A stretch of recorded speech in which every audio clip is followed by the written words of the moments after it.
первый взгляд, средняя школа №1 в эстонском городе Хапсалу ничем не примечательна. В ней, как и во всякой другой, учатся обыкновенные мальчишки и девчонки. Одни пишут сочинения, ставят опыты на уроках химии, а другие, кто пришел первый раз в первый класс, познают азбуку. Нелегко приходится первоклассникам. Третий урок, а уже клонит ко сну.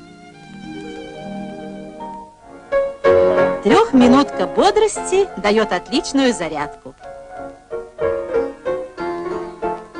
Так, с первых шагов ребятишки приобщаются к спорту. В программу физического воспитания входит акробатика, специальные упражнения с мячами.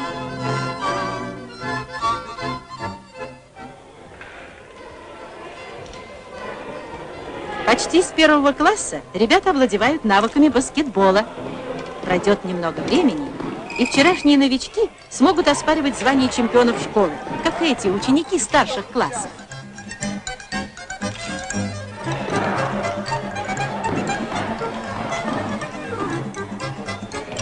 Но главная гордость Хапсалузской школы – это ее фехтовальная секция.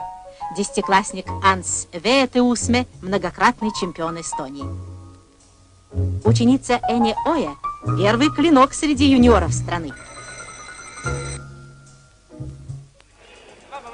70 юных фехтовальщиков тренирует двукратный чемпион Эстонии Эндель Нелис, бывший выпускник этой школы. Вместе со своим помощником Лембетом Пейкелем, тоже окончившим Хапсалузскую школу, они воспитали 18 юных чемпионов Эстонии.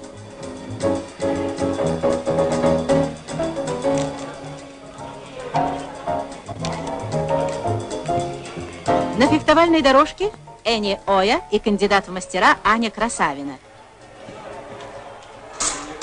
В эти дни юные мушкетеры уже готовятся к поединкам юбилейной спартакиады народов СССР. 26 питомцев школы входят в сборную команду Эстонии. Как лучшая в стране по массовому развитию физкультуры и спорта, школа Хапсалу награждена почетным красным знаменем.